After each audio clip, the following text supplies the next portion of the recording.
So as this page continues to grow, I thought I'd tell you guys a little story to get to know Munya a little bit better. And this one is around karma.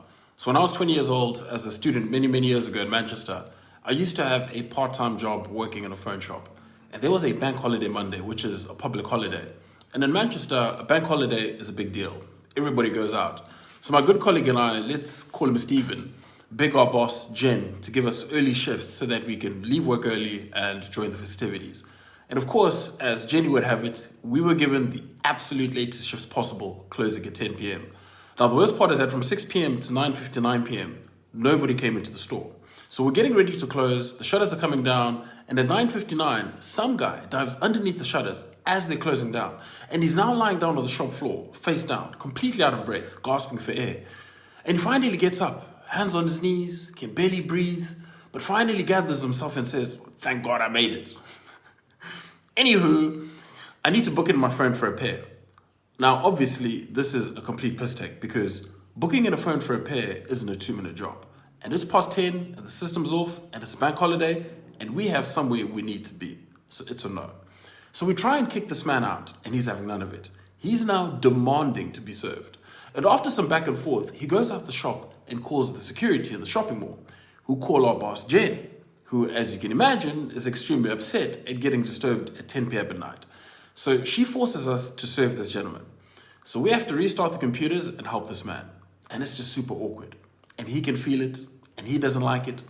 And he starts to try and justify himself by saying, "Look, gents, I drove all the way from Leeds, and this is the only shop open, and I'm flying out to the States tomorrow on business, so I had to come here."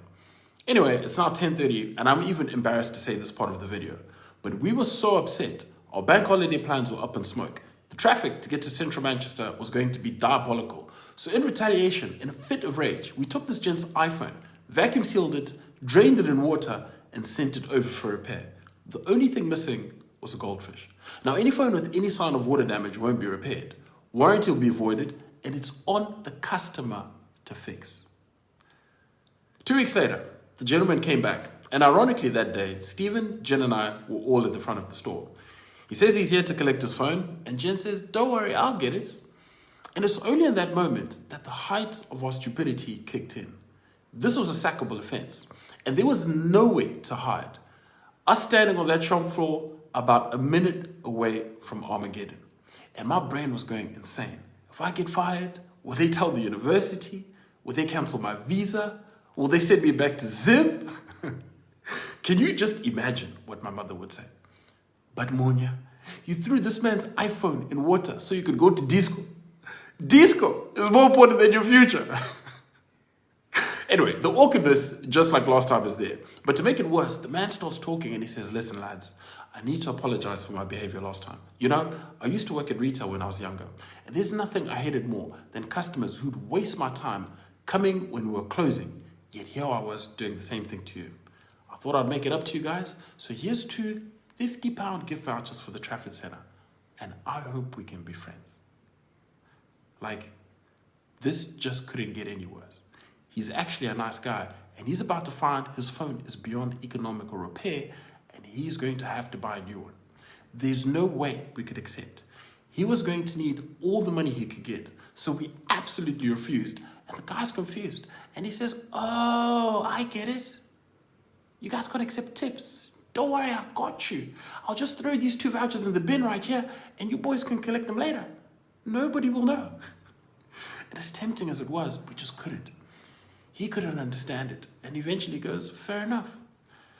Jen hands him back his phone, and this felt like we were about to face a firing squad, and there was a countdown for the first bullet to be fired. We kept bracing for impact, but the gunshot didn't go off.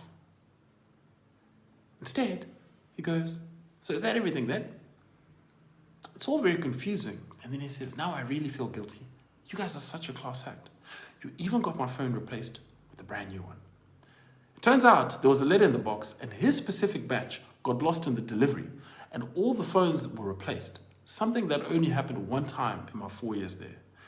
He walks out the shop. Stephen and I look at each other, totally dumbfounded at what just happened. And about 20 seconds later, he walks back in and says, "Fellas, I'm thinking of taking my missus out for lunch. Do you know if the restaurants in the mall accept gift vouchers?